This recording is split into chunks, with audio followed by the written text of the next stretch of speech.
목사인 제가 부끄러운 고백을 하나 하겠습니다. 몇 년 전만 해도 저는 밤마다 잠들기가 두려웠습니다. 눈을 감으면 오늘 하루의 실수들이 떠올랐고 내일의 걱정들이 밀려왔습니다. 목사가 이러면 안 되는데 라고 스스로를 책망했지만 마음은 더 무거워졌습니다. 설교를 준비하면서도 신방을 다니면서도 제 마음 깊은 곳에는 불안이 자리 잡고 있었습니다. 특히 밤이 되면 그 불안은 더욱 커졌습니다. 과연 내가 이 사역을 잘하고 있는 걸까? 성도들이 나를 믿고 따라오는데 나는 이렇게 약한데? 내일 또 어떤 어려움이 닥칠까? 이런 생각들이 머릿속을 맴돌았습니다. 그런데 3년 전 어느 겨울밤 한 성도님께서 전화를 하셨습니다. 밤 11시가 넘은 시간이었습니다. 목소리가 떨리고 계셨습니다. 목사님, 오늘 밤도 잠을 못 잤을 것 같아요. 너무 두렵습니다. 눈을 감으면 온갖 생각이 다 나고 가슴이 답답해서 숨을 쉴 수가 없어요. 그분은 60대 후반의 김순자 집사님이셨습니다. 평생을 신앙생활 하신 분이셨지만 최근 남편의 갑작스러운 투병으로 매일 밤 불안에 시달리고 계셨습니다. 저는 그날 밤 집사님과 함께 요한복음을 펼쳤습니다.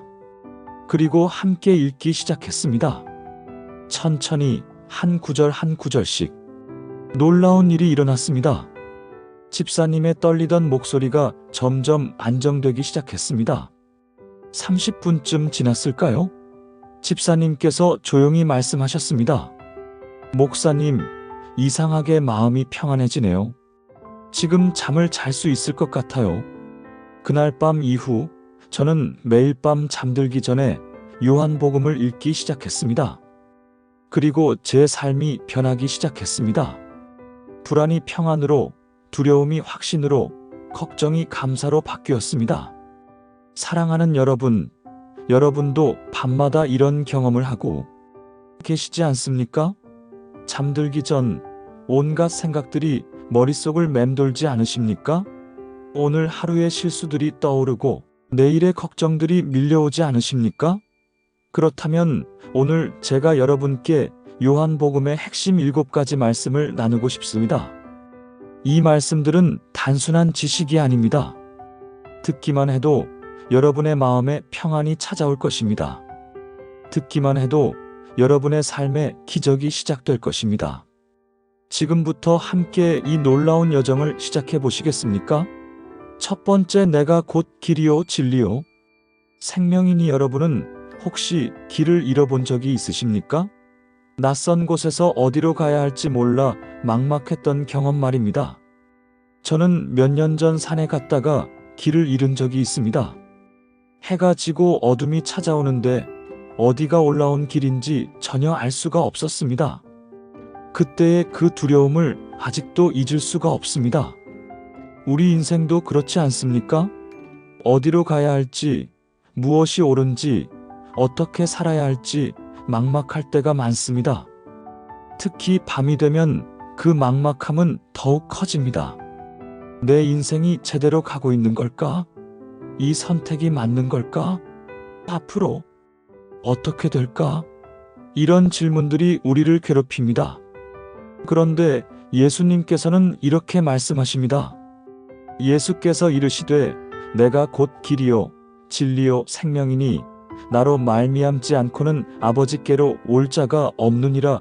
요한복음 14장 6절. 이 말씀은 도마가 예수님께 주여 어디로 가시는지 우리가 알지 못하거늘 그 길을 어찌 알겠사옵나이까라고 질문했을 때 주신 답변입니다. 당시 제자들은 예수님께서 곧 떠나실 것을 알고 극도의 불안에 빠져 있었습니다. 그들이 3년 동안 따라다녔던 선생님이 떠나신다는 것, 그들에게는 마치 길을 잃는 것과 같았습니다. 하지만 예수님은 내가 곧 길이라고 선포하셨습니다. 이 말씀의 의미가 무엇일까요? 예수님은 단순히 길을 아시는 분이 아니라 길 그 자체이십니다. 우리가 예수님 안에 있으면 우리는 이미 올바른 길 위에 있는 것입니다. 방향을 잃을 수가 없습니다. 진리를 찾을 필요도 없습니다. 예수님이 곧 진리이시기 때문입니다. 생명을 구할 필요도 없습니다. 예수님이 곧 생명이시기 때문입니다. 2022년 봄, 저희 교회에 45세 박미영 집사님이 처음 나오셨습니다. 남편과의 이혼 소송이 진행 중이었고, 두 자녀를 혼자 키워야 하는 상황이었습니다. 회사에서는 구조조정 대상이 되었고, 빚도 상당했습니다. 첫 상담 때 집사님은 이렇게 말씀하셨습니다. 목사님, 저는 길을 완전히 잃었어요. 앞으로 어떻게 살아야 할지 하나도 모르겠어요. 매일 밤 잠을 못 자요. 눈만 감으면 절벽 끝에 서 있는 것 같아요. 저는 집사님께 이 말씀을 나누었습니다. 요한복음 14장 6절, 내가 곧 길이요, 진리요, 생명이니 그리고 제안했습니다. 집사님, 오늘 밤부터 잠들기 전에 이 말씀을 10번씩 고백해 보세요. 예수님이 내 길이십니다. 예수님이 내 진리이십니다. 예수님이 내 생명이십니다. 집사님은 반신반의하셨지만 실천하기 시작하셨습니다. 처음 일주일은 아무 변화가 없었습니다. 여전히 잠을 못 주무셨고 불안은 계속되었습니다. 하지만 집사님은 포기하지 않으셨습니다. 2주째가 되었을 때 조금씩 변화가 일어나기 시작했습니다.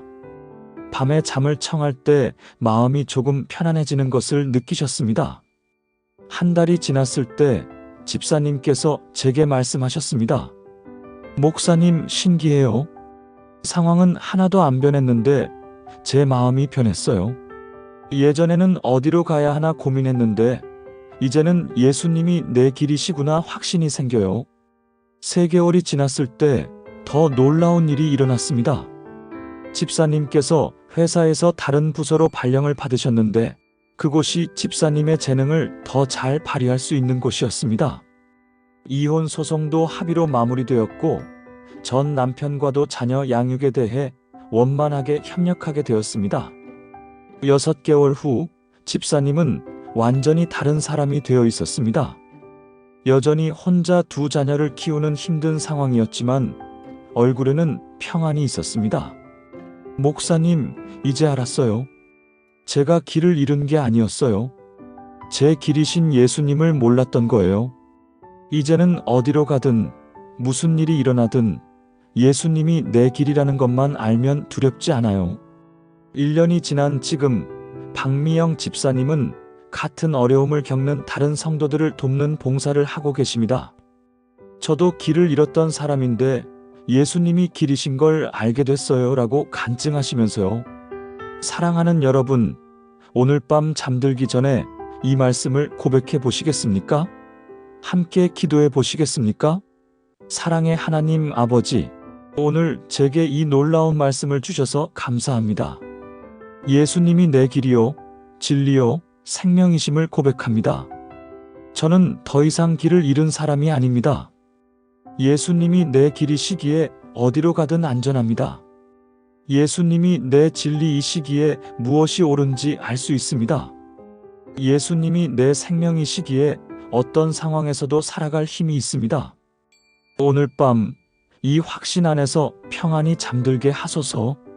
내일 아침 예수님이 내 길이라는 확신으로 일어나게 하소서.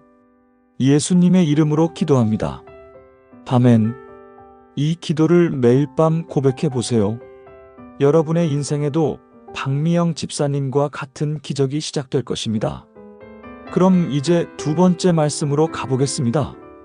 두 번째, 내가 세상의 빛인 이 어둠 속에서 길을 걸어본 적이 있으십니까? 한치 앞도 보이지 않는 그 답답함, 그 두려움을 아십니까?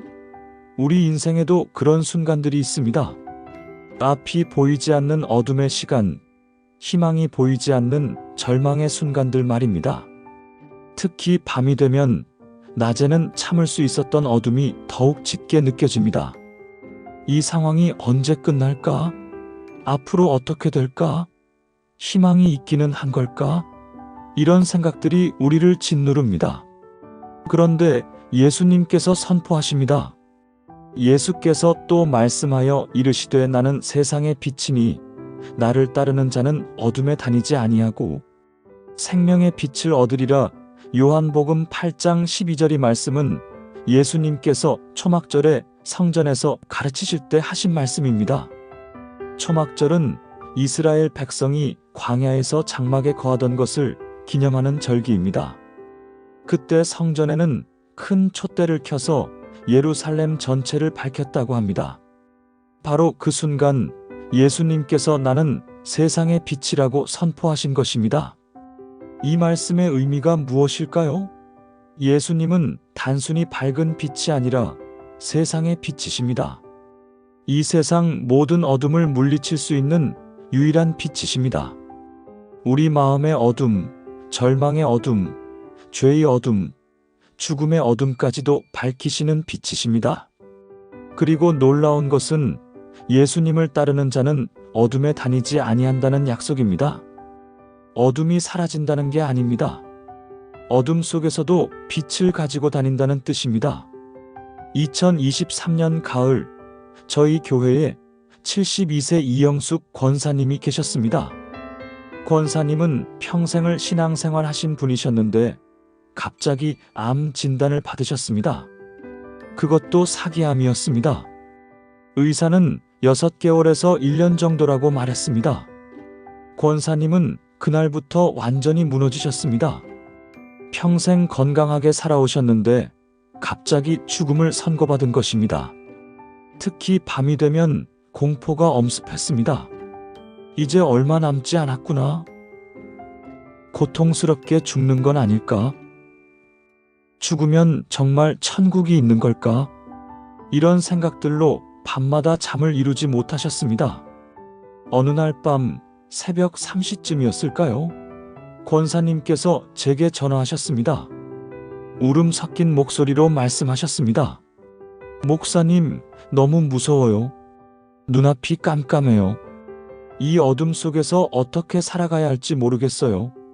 저는 그날 밤 권사님 댁으로 달려갔습니다. 그리고 함께 요한복음 8장 12절을 읽었습니다. 나는 세상의 빛이니 나를 따르는 자는 어둠에 다니지 아니하고 생명의 빛을 얻으리라. 그리고 말씀드렸습니다. 권사님, 지금 상황은 어둡습니다. 부인할 수 없는 현실입니다. 하지만 예수님은 세상의 빛이십니다. 권사님의 어둠보다 더 큰 빛이십니다. 오늘 밤부터 잠들기 전에 이 말씀을 고백해 보세요. 예수님은 내 어둠보다 더 밝은 빛이십니다. 나는 어둠에 다니지 않습니다. 나는 생명의 빛을 가지고 있습니다. 권사님은 그날 밤부터 실천하기 시작하셨습니다. 처음 며칠은 여전히 두려웠습니다. 말씀을 고백해도 어둠은 여전했습니다. 하지만 일주일쯤 지났을 때 작은 변화가 일어나기 시작했습니다. 여전히 죽음은 두렵지만 그 두려움이 조금씩 줄어드는 것을 느끼셨습니다. 2주째가 되었을 때 권사님께서 제게 말씀하셨습니다. 목사님, 이상해요. 상황은 그대로인데 마음이 달라져요. 어둠 속에 있는데 빛이 보여요. 한 달이 지났을 때 더 놀라운 일이 일어났습니다. 권사님께서 암 환자 모임에서 간증을 하기 시작하신 것입니다. 저도 여러분처럼 어둠 속에 있었어요. 하지만 예수님이 세상의 빛이라는 걸 알게 됐어요. 이 어둠보다 더 밝은 빛이 계세요. 3개월이 지났을 때 권사님의 재검사 결과가 나왔습니다. 의사도 놀랄 만큼 암이 줄어들어 있었습니다. 이건 의학적으로 설명이 안 됩니다라고 의사가 말했습니다. 하지만 권사님은 알고 계셨습니다. 세상의 빛이신 예수님께서 자신의 어둠을 밝히신 것을요. 6개월 후 권사님은 항암 치료를 계속하면서도 매주 암 환자들을 찾아가 격려하는 사역을 시작하셨습니다. 어둠이 있어도 괜찮아요. 우리에게는 세상의 빛이신 예수님이 계시니까요. 1년이 지난 지금 이영숙 권사님은 여전히 투병 중이십니다. 하지만 얼굴에는 빛이 있습니다. 평안이 있습니다. 최근에 제게 이렇게 말씀하셨습니다. 목사님, 암 진단받기 전보다 지금이 더 행복해요. 왜냐하면 예수님이 정말로 세상의 빛이신 걸 경험했거든요. 어둠 속에서 그 빛을 경험한 사람만이 그 빛이 얼마나 귀한지 알아요. 사랑하는 여러분, 지금 어둠 속에 계십니까? 앞이 보이지 않으십니까? 예수님은 세상의 빛이십니다. 여러분의 어둠보다 더 밝은 빛이십니다. 함께 기도해 보시겠습니까? 전능하신 하나님 아버지, 때로 제 인생이 너무 어두워 보입니다. 하지만 예수님은 세상의 빛이심을 고백합니다. 제 어둠보다 더 밝으신 빛이십니다. 저는 어둠에 다니지 않습니다. 예수님을 따르기에 생명의 빛을 가지고 있습니다. 이 어둠이 영원하지 않음을 믿습니다. 주님의 빛이 제 어둠을 반드시 밝히실 것을 신뢰합니다. 오늘 밤 이 빛 안에서 평안히 쉬게 하소서. 예수님의 이름으로 기도합니다. 아멘. 이 말씀을 붙잡고 주무세요. 여러분도 이영숙 권사님처럼 어둠 속에서 빛을 경험하게 될 것입니다. 이제 세 번째 말씀으로 나아가겠습니다. 세 번째, 내 평안을 너희에게 주노라. 불안한 적이 있으십니까? 아니, 이렇게 물어봐야겠네요. 불안하지 않은 적이 있으십니까? 우리는 매일 불안 속에서 살아갑니다. 건강 불안, 경제 불안, 관계 불안, 미래 불안. 특히 밤이 되면 낮에는 잊고 지냈던 불안들이 한꺼번에 밀려옵니다. 가슴이 답답해지고 숨쉬기가 힘들어집니다. 내일은 괜찮을까? 이번 주는 무사히 지나갈까? 올해는 잘 버틸 수 있을까? 이런 질문들이 우리를 괴롭힙니다. 그런데 예수님께서 약속하십니다. 평안을 너희에게 끼치노니 곧 나의 평안을 너희에게 주노라. 내가 너희에게 주는 것은 세상이 주는 것과 같지 아니하니라. 너희는 마음에 근심하지도 말고 두려워하지도 말라. 요한복음 14장 27절의 말씀은 예수님께서 십자가에 달리시기 전날 밤 제자들에게 하신 말씀입니다. 제자들은 극도의 불안에 빠져 있었습니다. 예수님께서 떠나신다는 것, 그들에게는 세상이 무너지는 것과 같았습니다. 그때 예수님께서 주신 선물이 바로 평안이었습니다. 그것도 나의 평안, 즉 예수님의 평안이었습니다. 이 평안은 세상이 주는 것과 같지 아니합니다. 무슨 뜻일까요? 세상이 주는 평안은 조건부입니다. 돈이 있어야, 건강해야, 관계가 좋아야, 미래가 보장되어야 평안합니다. 하지만 예수님의 평안은 무조건적입니다. 어떤 상황에서도, 어떤 조건에서도 주어지는 평안입니다. 폭풍 속에서도 누릴 수 있는 평안입니다. 2024년 초 저희 교회에 38세 김태수 집사님이 계셨습니다. 집사님은 IT 회사에서 일하는 직장인이셨는데 갑자기 회사에서 구조조정 대상이 되셨습니다. 두 자녀를 키우고 계셨고 얼마 전 집도 구입해서 대출이 많은 상황이었습니다. 아내는 둘째를 임신 중이었습니다. 집사님은 그날부터 완전히 무너지셨습니다. 밤마다 잠을 못 이루셨고 불안 증세가 심해져서 병원에도 다니셨습니다. 목사님, 저는 끝났어요. 재취업이 될지도 모르겠고 대출금은 어떻게 갚아야 할지, 아이들은 어떻게 키워야 할지 너무 불안해서 숨을 쉴 수가 없어요. 특히 밤이 되면 공황 발작이 왔습니다. 가슴이 답답하고 손발이 저리고 식은땀이 났습니다. 어느 날 새벽 집사님께서 응급실에 실려가셨습니다. 심장마비인 줄 알았는데 과호흡 증후군이었습니다. 저는 병원으로 달려가서 집사님과 이야기를 나눴습니다. 그리고 요한복음 14장 27절을 함께 읽었습니다. 평안을 너희에게 끼치노니 곧 나의 평안을 너희에게 주노라. 그리고 말씀드렸습니다. 집사님, 지금 상황이 불안한 건 사실입니다. 하지만 예수님께서 주시는 평안은 상황과 상관없는 평안입니다. 세상이 주는 평안은 조건부지만 예수님의 평안은 무조건적입니다. 오늘 밤부터 잠들기 전에 이 말씀을 고백해 보세요. 예수님의 평안이 내게 있습니다. 이 평안은 세상이 주는 것과 다릅니다. 나는 마음에 근심하지 않고 두려워하지 않습니다. 집사님은 반신반의하셨습니다. 목사님, 상황이 이런데 어떻게 평안할 수 있어요? 저는 말씀드렸습니다. 평안은 상황이 좋아서 오는 게 아닙니다. 예수님께서 주시는 선물입니다. 상황과 상관없이 받을 수 있는 선물이에요. 집사님은 그날 밤부터 실천하기 시작하셨습니다. 처음 일주일은 변화가 없었습니다. 말씀을 고백해도 여전히 불안했고 잠도 잘 오지 않았습니다. 하지만 2주째가 되었을 때 조금씩 달라지기 시작했습니다. 여전히 상황은 불안하지만 마음에 조금씩 평안이 찾아오는 것을 느끼셨습니다. 한 달이 지났을 때 집사님께서 제게 말씀하셨습니다. 목사님, 신기해요. 아직 재취업도 안 됐고 상황은 그대로인데 밤에 잠을 잘 수 있어요. 불안은 여전히 있는데 그 불안이 저를 지배하지 않아요. 2개월이 지났을 때 놀라운 일이 일어났습니다.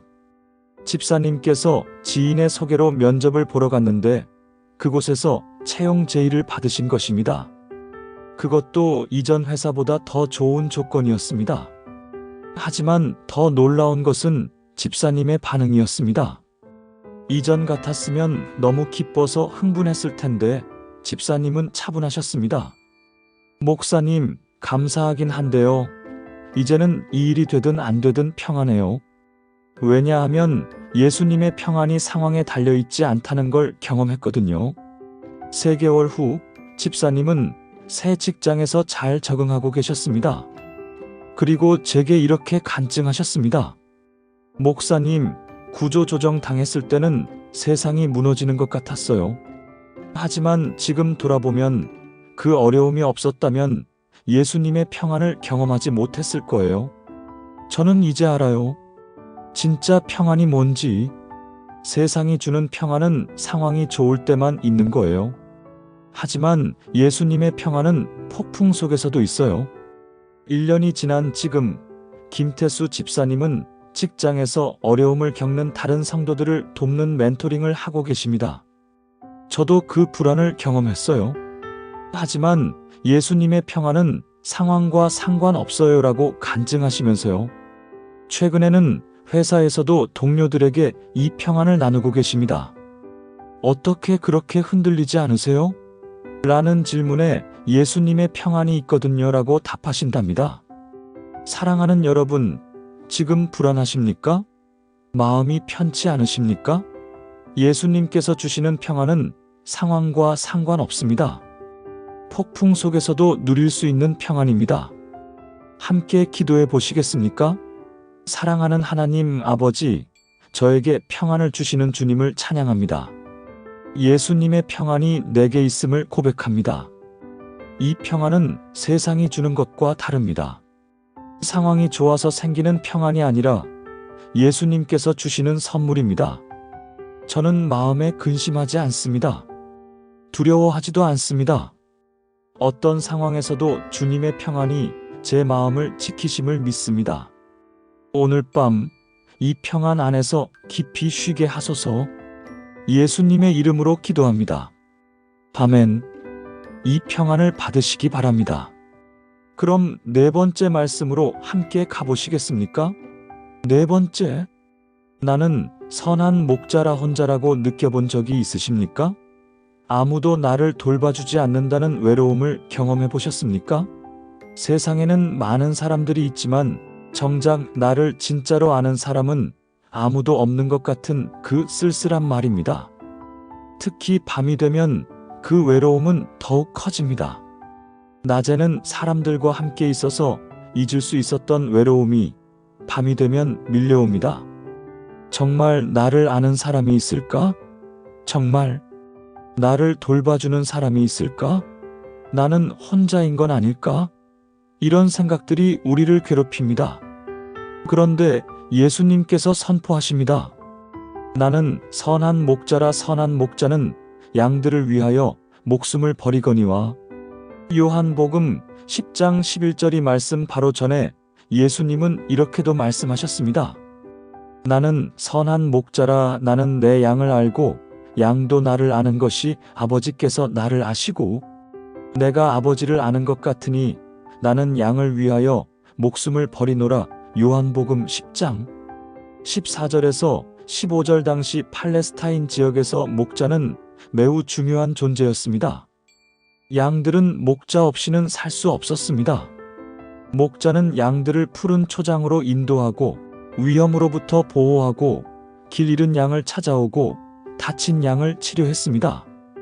예수님은 자신을 선한 목자라고 하셨습니다. 그것도 양들을 위하여 목숨을 버리는 목자라고 하셨습니다. 이 말씀의 의미가 무엇일까요? 우리는 혼자가 아닙니다.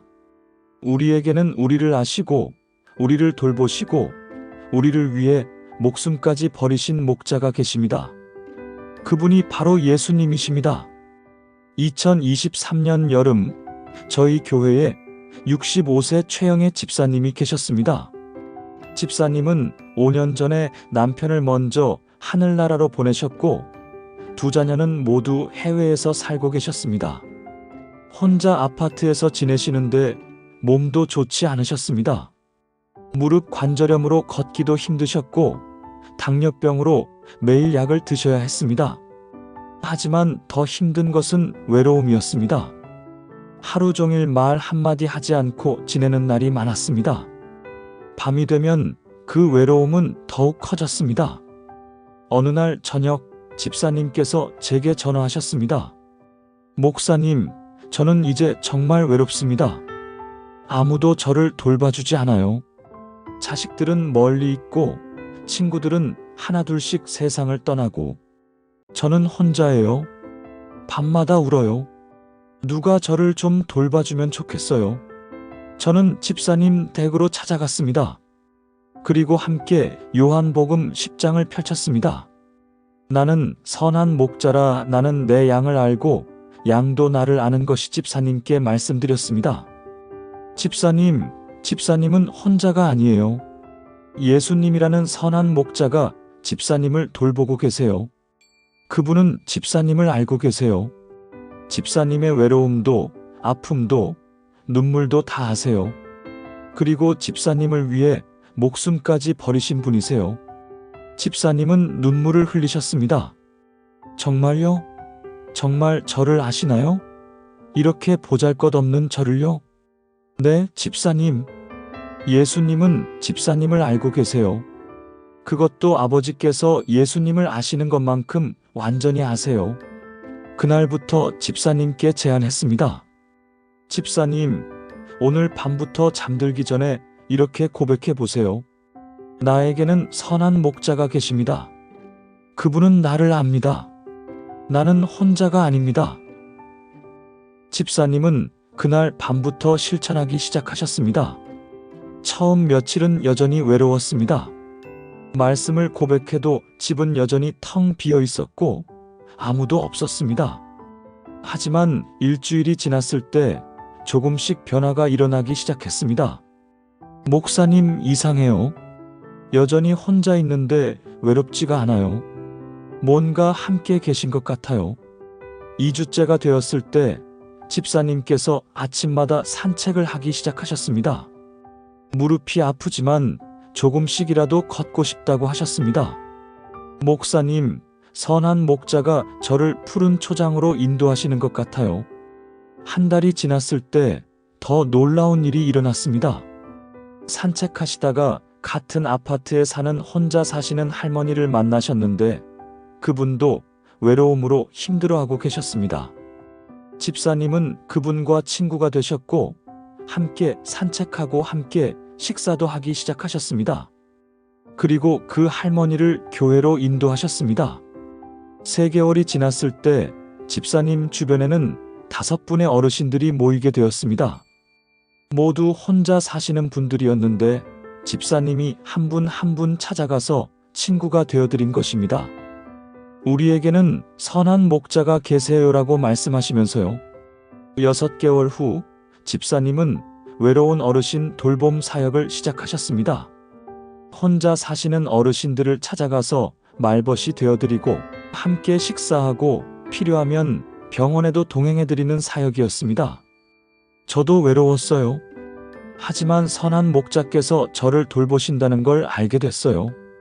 그래서 이제 다른 외로운 분들도 돌보고 싶어요. 1년이 지난 지금 최영애 집사님 주변에는 20명이 넘는 어르신들이 모입니다. 매주 한 번씩 집사님 댁에서 모여서 함께 식사하고 말씀을 나누고 기도합니다. 집사님께서 최근에 제게 이렇게 말씀하셨습니다. 목사님, 제가 외로웠던 게 하나님의 계획이었던 것 같아요. 그 외로움이 없었다면 다른 외로운 분들의 마음을 이해하지 못했을 거예요. 선한 목자께서 저를 외로움의 골짜기로 인도하신 건 그곳에서 다른 양들을 만나게 하시려는 거였어요. 그리고 덧붙이셨습니다. 이제는 밤에 잠들 때 외롭지 않아요.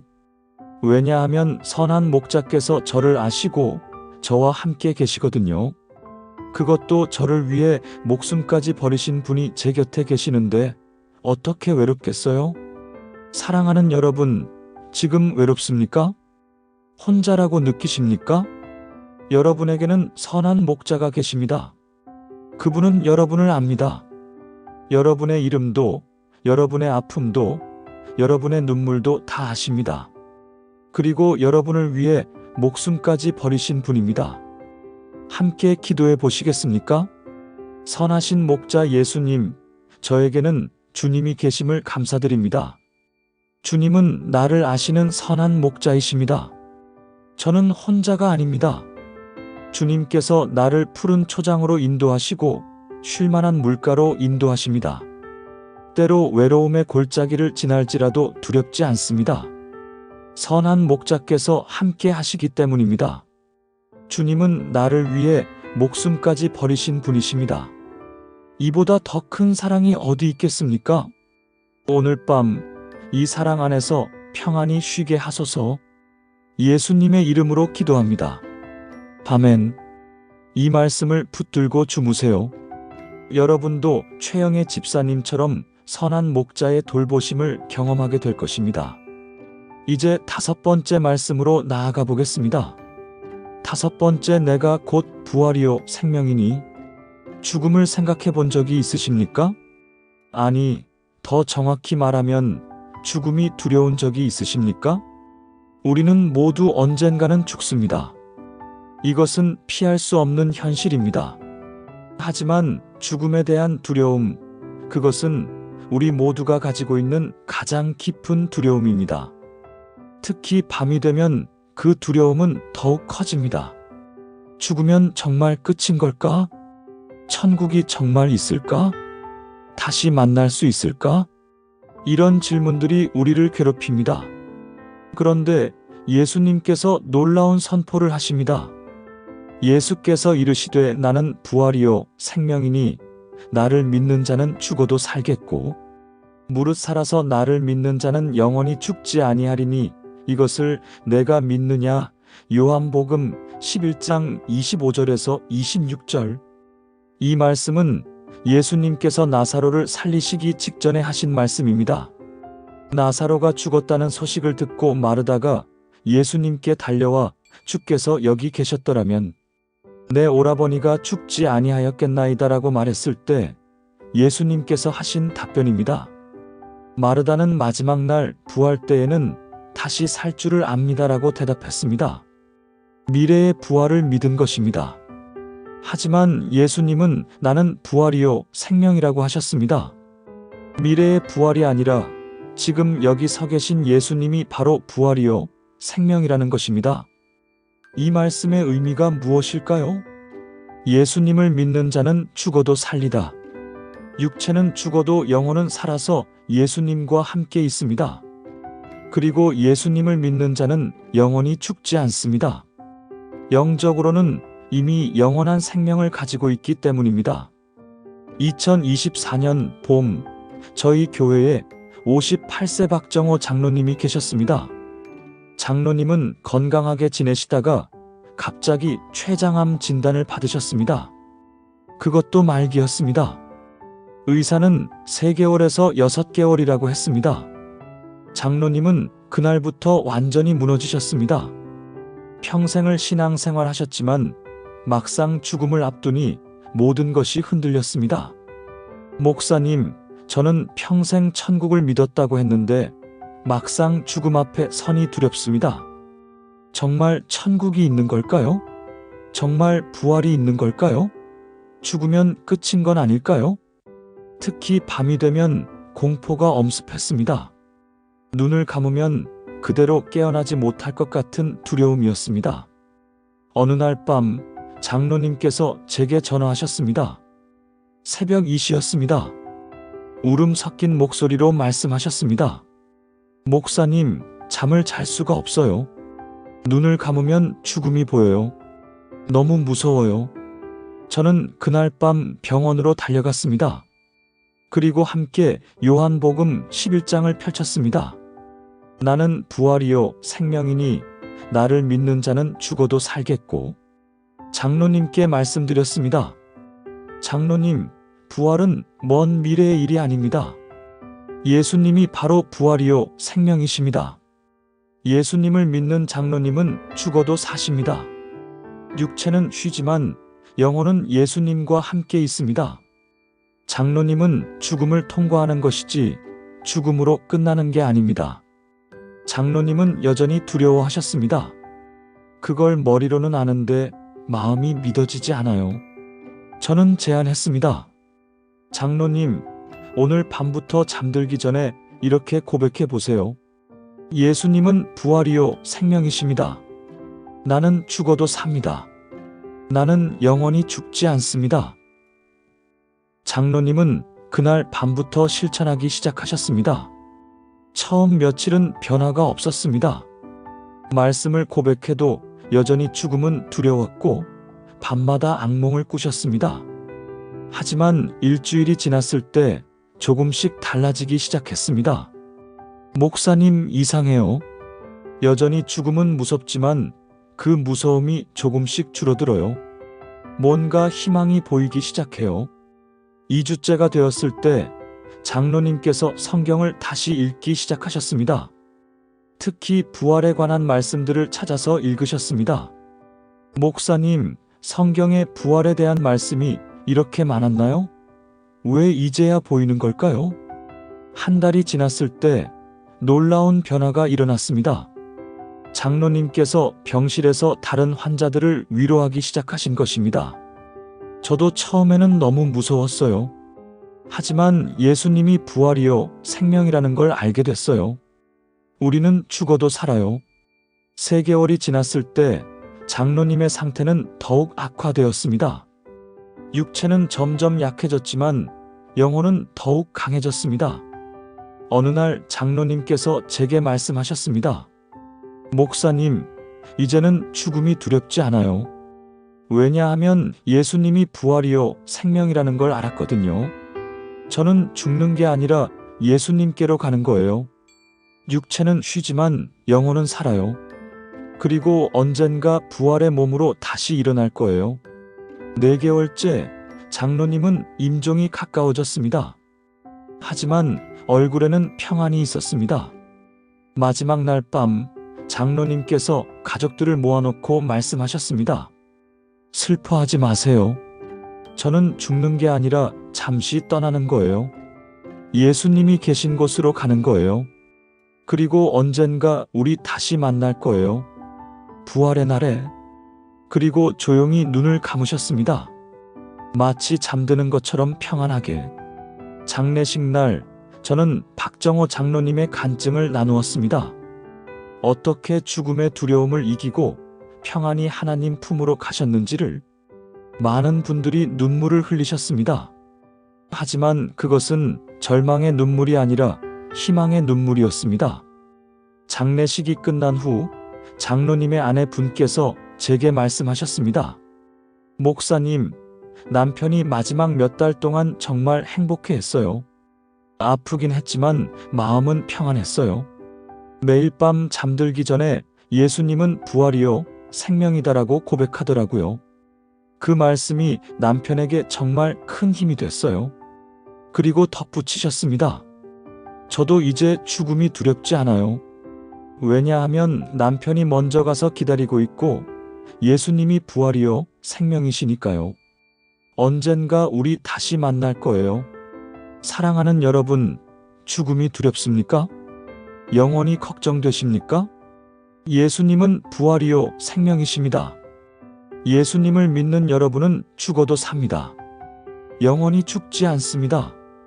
함께 기도해 보시겠습니까? 영원하신 하나님 아버지, 예수님이 부활이요, 생명이심을 고백합니다. 저는 죽어도 삽니다. 예수님을 믿기에 영원한 생명이 있습니다. 죽음은 끝이 아니라 새로운 시작입니다. 육체는 쉴지라도 영혼은 주님과 함께 있습니다. 그리고 부활의 날에 영광스러운 몸으로 다시 일어날 것을 믿습니다. 죽음의 두려움을 이기게 하소서. 영원한 생명의 확신으로 오늘을 살게 하소서. 오늘 밤 이 확신 안에서 평안히 쉬게 하소서. 예수님의 이름으로 기도합니다. 아멘. 이 말씀을 붙잡으세요. 여러분도 박정호 장로님처럼 죽음의 두려움을 이기고 영원한 생명의 확신을 가지게 될 것입니다. 이제 6번째 말씀으로 나아가겠습니다. 6번째, 내가 포도나무요 너희는 가지라. 혼자서는 아무것도 할 수 없다고 느껴본 적이 있으십니까? 아무리 노력해도 열매가 없고 아무리 애써도 변화가 없는 그 무력감을 경험해 보셨습니까? 우리는 종종 이런 순간들을 경험합니다. 열심히 살아도 삶에 열매가 없는 것 같고 최선을 다해도 아무것도 달라지지 않는 것 같은 그런 순간들 말입니다.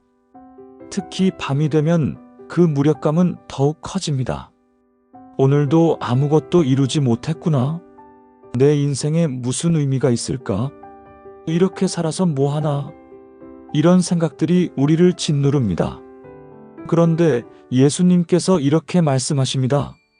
나는 포도나무요 너희는 가지라.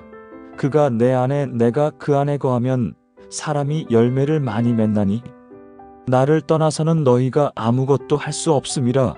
요한복음 15장 5절. 이 말씀은 예수님께서 십자가에 달리시기 전날 밤 제자들에게 하신 말씀입니다. 당시 팔레스타인 지역에서 포도나무는 매우 중요한 식물이었습니다.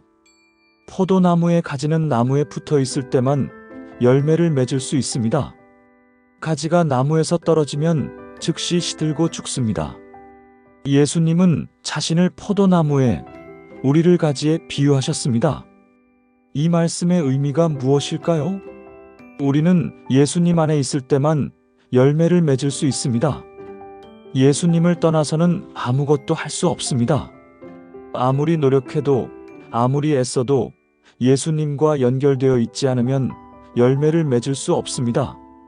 하지만 예수님 안에 거하면 저절로 열매를 맺게 됩니다. 2023년 가을 저희 교회에 35세 이수진 집사님이 계셨습니다.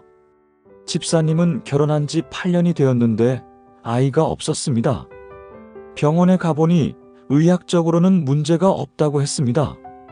하지만 아이가 생기지 않았습니다. 집사님은 온갖 방법을 다 시도하셨습니다. 한의원도 다니고 운동도 하고 식단도 바꾸고 민간요법도 해보고 하지만 아무 소용이 없었습니다. 시간이 갈수록 집사님은 지쳐갔습니다. 내가 뭘 잘못한 걸까? 왜 나에게는 아이가 없는 걸까? 내 인생은 실패한 걸까? 이런 생각들로 밤마다 울었습니다.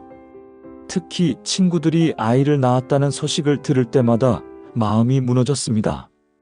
어느 날 집사님께서 제게 상담을 요청하셨습니다. 목사님, 저는 정말 최선을 다했어요. 할 수 있는 건 다 해봤어요. 하지만 아무 소용이 없어요. 제가 뭘 더 해야 할까요? 저는 집사님과 함께 요한복음 15장을 펼쳤습니다. 나는 포도나무요 너희는 가지라. 나를 떠나서는 너희가 아무것도 할 수 없음이라. 집사님께 말씀드렸습니다. 집사님, 지금까지 집사님은 스스로 열매를 맺으려고 노력하셨어요. 가지가 나무에서 떨어져서 혼자 열매를 맺으려고 한 거예요. 하지만 가지는 나무에 붙어 있을 때만 열매를 맺을 수 있어요. 이제는 예수님께 모든 것을 맡기세요. 집사님이 할 일은 열매를 맺는 게 아니라 예수님 안에 거하는 거예요. 집사님은 이해가 안 된다는 표정이었습니다. 그게 무슨 뜻이에요? 그럼 저는 아무것도 하지 말라는 건가요? 아니요, 집사님. 노력을 하지 말라는 게 아니라 그 노력의 방향을 바꾸라는 거예요. 아이를 얻으려고 노력하지 말고 예수님 안에 거하려고 노력하세요. 매일 아침 예수님과 시간을 보내고 말씀을 묵상하고 기도하세요. 그러면 자연스럽게 열매가 맺어질 거예요. 집사님은 반신반의하셨지만 해보기로 하셨습니다. 그날부터 집사님은 매일 아침 5시에 일어나서 1시간 동안 조용히 예수님과 시간을 보내기 시작하셨습니다. 말씀을 읽고 묵상하고 기도했습니다. 처음 한 달은 아무 변화가 없었습니다. 여전히 아이는 생기지 않았고 상황은 그대로였습니다. 하지만 집사님의 마음이 조금씩 변하기 시작했습니다. 목사님, 신기해요. 아직 아이는 없는데 마음이 평안해졌어요. 예전에는 아이가 없어서 불행하다고 생각했는데 이제는 아이가 없어도 예수님이 계시니까 괜찮다고 생각돼요. 2개월이 지났을 때 집사님께서 변화를 경험하기 시작하셨습니다. 아이에 대한 집착이 사라지고 하나님께서 주시는 하루하루에 감사하게 되었습니다. 3개월째가 되었을 때 더 놀라운 일이 일어났습니다. 집사님께서 불임으로 고통받는 다른 자매들을 위한 기도 모임을 시작하신 것입니다. 저도 힘들었는데 같은 어려움을 겪는 자매들이 많더라고요. 함께 기도하고 위로하고 싶어요. 6개월이 지났을 때 집사님에게 놀라운 소식이 찾아왔습니다. 임신을 하신 것입니다. 하지만 더 놀라운 것은 집사님의 반응이었습니다. 이전 같았으면 너무 기뻐서 흥분했을 텐데 집사님은 차분하셨습니다. 목사님, 감사해요. 하지만 이제는 알아요. 아이가 있든 없든 중요한 건 예수님 안에 거하는 거라는 거요. 아이는 하나님께서 주시는 선물이지 제가 노력해서 얻는 게 아니더라고요. 그리고 덧붙이셨습니다. 목사님, 이 6개월 동안 제가 정말 많이 변했어요. 예전에는 아이를 얻으려고 발버둥 쳤는데 이제는 예수님 안에 거하는데 집중했어요. 그랬더니 제가 원하던 것보다 훨씬 더 큰 것을 얻었어요. 평안, 기쁨, 감사, 그리고 아이까지. 9개월 후 집사님은 건강한 딸을 출산하셨습니다. 그리고 이름을 은혜라고 지으셨습니다. 제 노력의 결과가 아니라 하나님의 은혜라는 의미예요. 2년이 지난 지금 이수진 집사님은 여전히 불임으로 고통받는 자매들을 위한 기도 모임을 이끌고 계십니다. 예수님 안에 거하세요. 그러면 자연스럽게 열매가 맺어질 거예요. 라고 간증하시면서요. 최근에 집사님께서 제게 말씀하셨습니다. 목사님, 이제는 알아요. 제가 할 일은 열매를 맺는 게 아니라 예수님 안에 거하는 거라는 거요. 가지가 나무에 붙어 있으면 자연스럽게 열매가 맺어지듯이 제가 예수님 안에 거하면 자연스럽게 인생의 열매가 맺어져요. 사랑하는 여러분, 지금 무력감을 느끼고 계십니까? 아무리 노력해도 열매가 없는 것 같습니까? 예수님께 붙어 계세요. 예수님 안에 거하세요. 그러면 자연스럽게 열매가 맺어질 것입니다. 함께 기도해 보시겠습니까? 참 포도나무이신 예수님, 제가 주님 안에 거하기를 원합니다. 저는 가지이고 주님은 포도나무이십니다. 제가 주님 안에 거하면 많은 열매를 맺을 것을 믿습니다. 주님을 떠나서는 아무것도 할 수 없음을 고백합니다. 이제 더 이상 제 힘으로 열매를 맺으려 하지 않습니다. 주님 안에 거하는 것에 집중하겠습니다. 매일 아침 주님과 시간을 보내고 말씀 안에 거하고 기도로 주님과 교제하겠습니다. 그러면 자연스럽게 주님께서 제 삶에 열매를 맺게 하실 것을 신뢰합니다. 오늘 밤 주님 안에 깊이 거하게 하소서. 예수님의 이름으로 기도합니다. 아멘. 이 말씀을 붙잡으세요. 여러분도 이수진 집사님처럼 예수님 안에 거하는 복을 누리고 풍성한 열매를 맺게 될 것입니다. 이제 마지막 7번째 말씀으로 가보겠습니다. 7번째, 내가 너희를 사랑한 것 같이 사랑받고 있다고 느껴본 적이 있으십니까? 진짜로 조건 없이 있는 그대로 사랑받고 있다고 느껴본 적이 말입니다. 우리가 살아가면서 가장 필요한 것이 무엇일까요?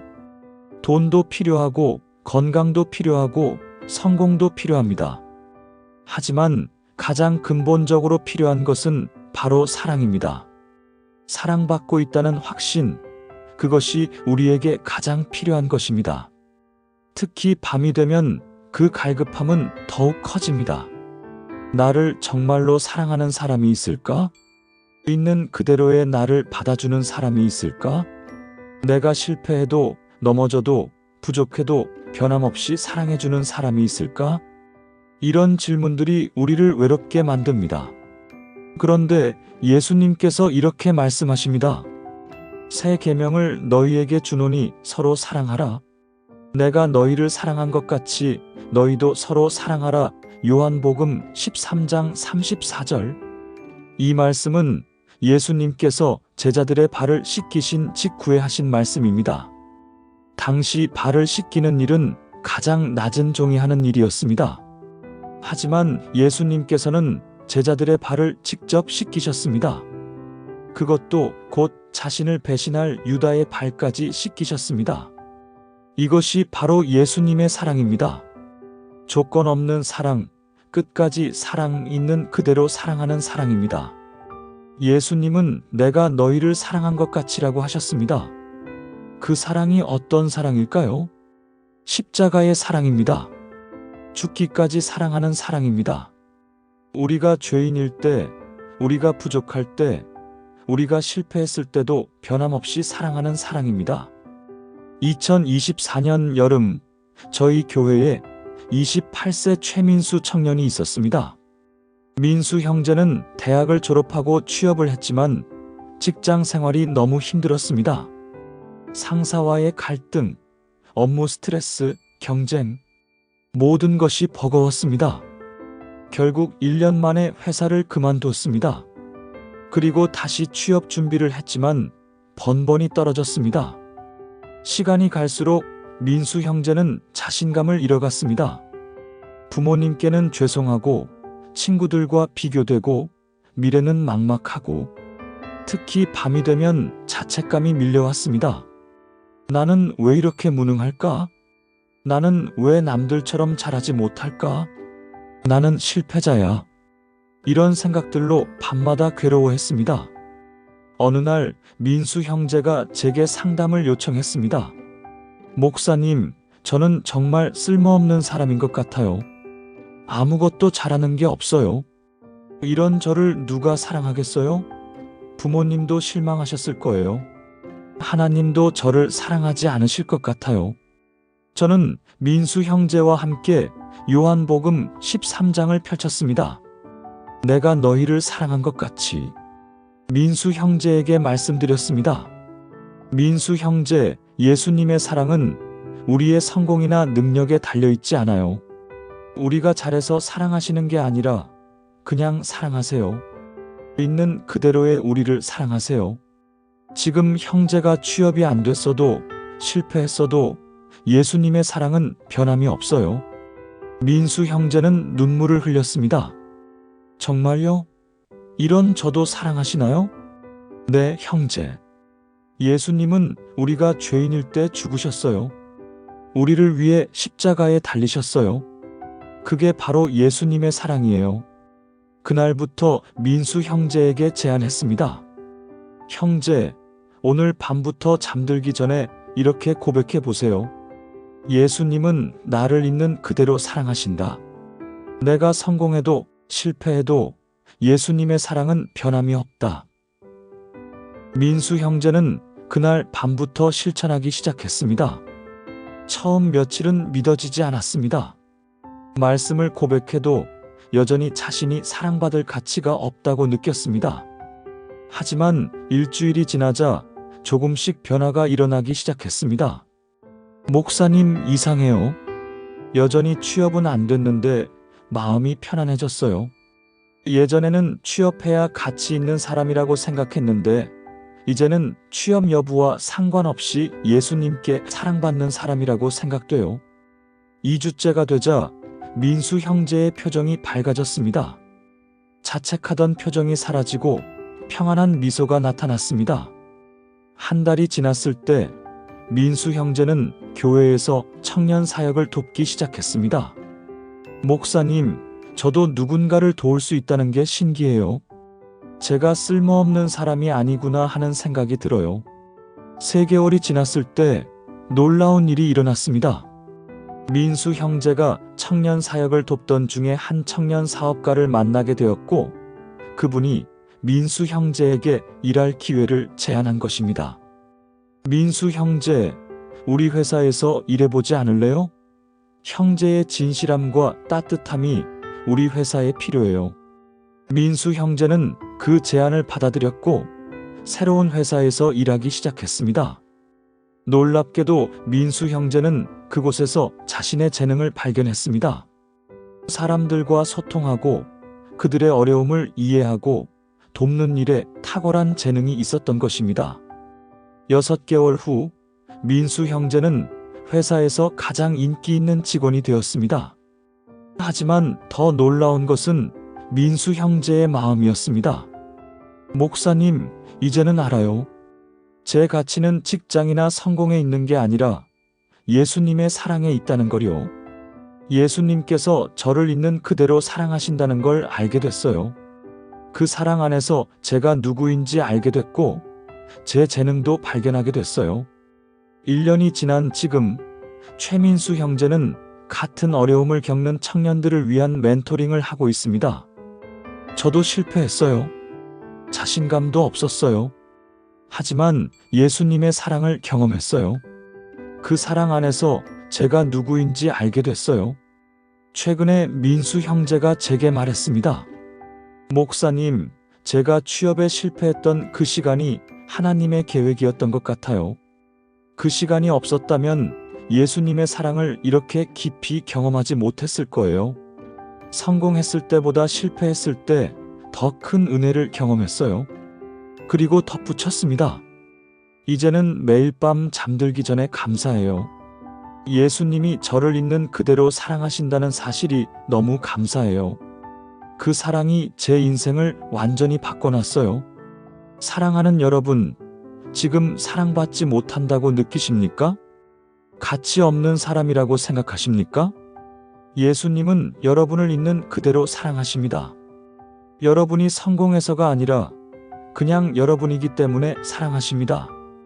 여러분이 완벽해서가 아니라 부족한 여러분을 사랑하십니다.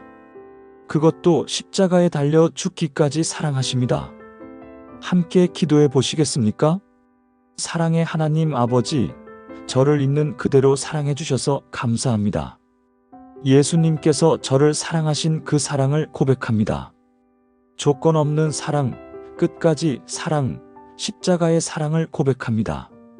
저는 사랑받는 사람입니다. 제가 성공해도 실패해도 잘해도 못해도 예수님의 사랑은 변함이 없습니다. 이 사랑 안에서 제가 누구인지 알게 하소서. 이 사랑 안에서 참된 가치를 발견하게 하소서. 그리고 제가 받은 이 사랑을 다른 사람들에게도 나누게 하소서. 오늘 밤 이 사랑 안에서 깊이 쉬게 하소서.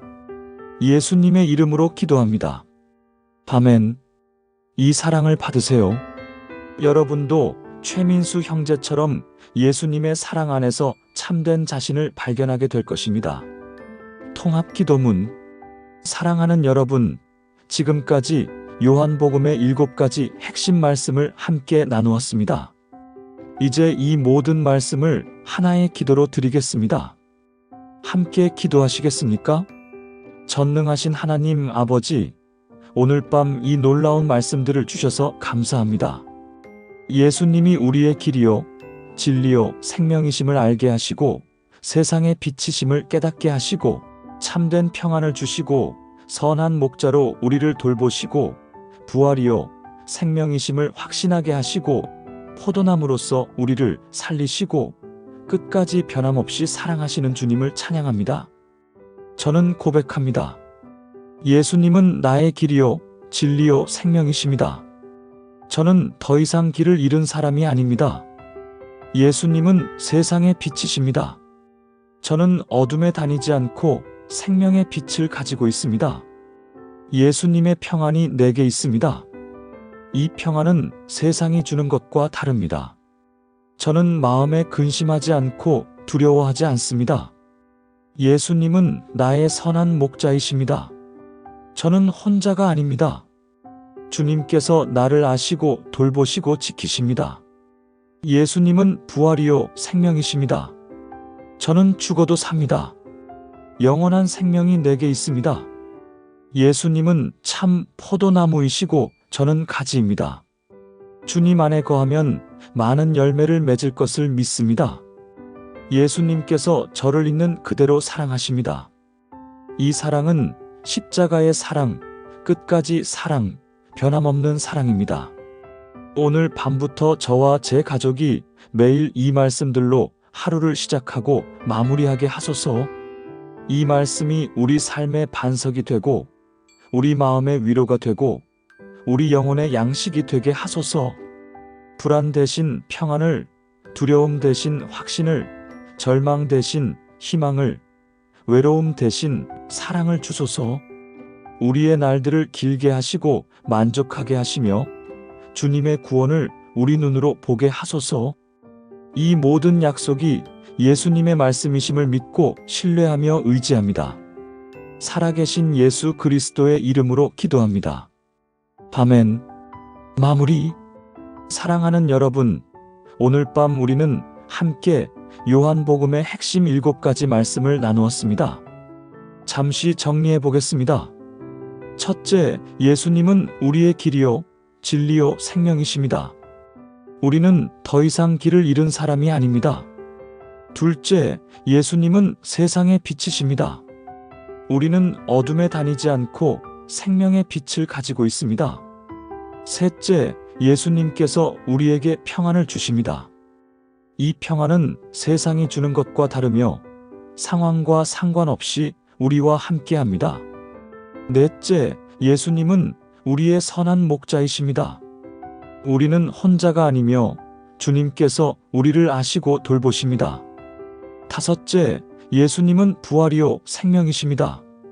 우리는 죽어도 살며 영원한 생명이 우리에게 있습니다. 여섯째, 예수님은 참 포도나무이시고 우리는 가지입니다. 주님 안에 거하면 자연스럽게 많은 열매를 맺게 됩니다. 일곱째, 예수님께서 우리를 있는 그대로 사랑하십니다. 이 사랑은 십자가의 사랑, 끝까지 사랑, 변함없는 사랑입니다. 이 7가지 말씀이 여러분의 삶을 완전히 바꿀 것입니다. 오늘 밤부터 잠들기 전에 이 말씀들을 한 가지씩 묵상해 보세요. 그리고 매일 밤 한 가지씩 고백해 보세요. 월요일에는 예수님은 나의 길이요, 진리요, 생명. 화요일에는 예수님은 세상의 빛.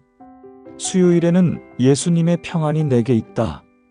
목요일에는 예수님은 나의 선한 목자. 금요일에는 예수님은 부활이요, 생명. 토요일에는 나는 예수님 안에 거한다. 일요일에는 예수님께서 나를 사랑하신다. 이렇게 매일 밤 한 가지씩 고백하고 묵상해 보세요. 일주일이 지나면 다시 처음부터 시작하세요. 한 달이 지나면 여러분의 삶이 달라져 있을 것입니다. 3달이 지나면 여러분 주변 사람들도 그 변화를 알아차릴 것입니다. 1년이 지나면 여러분은 완전히 다른 사람이 되어 있을 것입니다. 듣기만 해도 기적이 시작된다고 제목에서 말씀드렸습니다. 정말 그렇습니다. 이 말씀을 듣고 고백하고 묵상하면 여러분의 삶에 기적이 시작됩니다. 불안이 평안으로, 두려움이 확신으로, 절망이 희망으로 바뀝니다. 외로움이 사랑으로, 무력감이 능력으로, 죽음의 공포가 영원한 생명의 확신으로 바뀝니다. 이것이 바로 기적입니다. 지금 이 영상이 도움이 되셨다면 좋아요 버튼을 눌러주세요. 그리고 댓글로 여러분의 이야기를 나눠주세요. 저도 밤마다 불안했는데 이 말씀으로 평안을 얻었습니다. 저도 길을 잃었다고 느꼈는데 예수님이 제 길이라는 걸 알았습니다. 저도 외로웠는데 선한 목자께서 저를 돌보신다는 걸 깨달았습니다. 여러분의 간증이 다른 분들에게 큰 힘이 될 것입니다. 구독도 잊지 말아주세요. 앞으로도 여러분의 삶을 변화시킬 말씀들을 계속 나누겠습니다. 사랑하는 여러분, 오늘 밤 이 말씀과 함께 평안히 주무시기 바랍니다. 예수님께서 여러분의 길이 되시고, 빛이 되시고, 평안이 되시고, 목자가 되시고, 생명이 되시고, 포도나무가 되시고, 사랑이 되시기를 축복합니다. 내일 아침 여러분이 눈을 떴을 때 새로운 소망으로 하루를 시작하시기를 축복합니다. 그리고 이 말씀들이 여러분의 평생 동안 여러분과 함께 하기를 축복합니다. 주 예수 그리스도의 은혜와 하나님의 사랑과 성령의 교통하심이 여러분 모두와 함께 하시기를 축복합니다. 오늘 밤도 평안하시고 내일 아침도 은혜로우시기를 바랍니다. 사랑합니다. 안녕히 주무세요.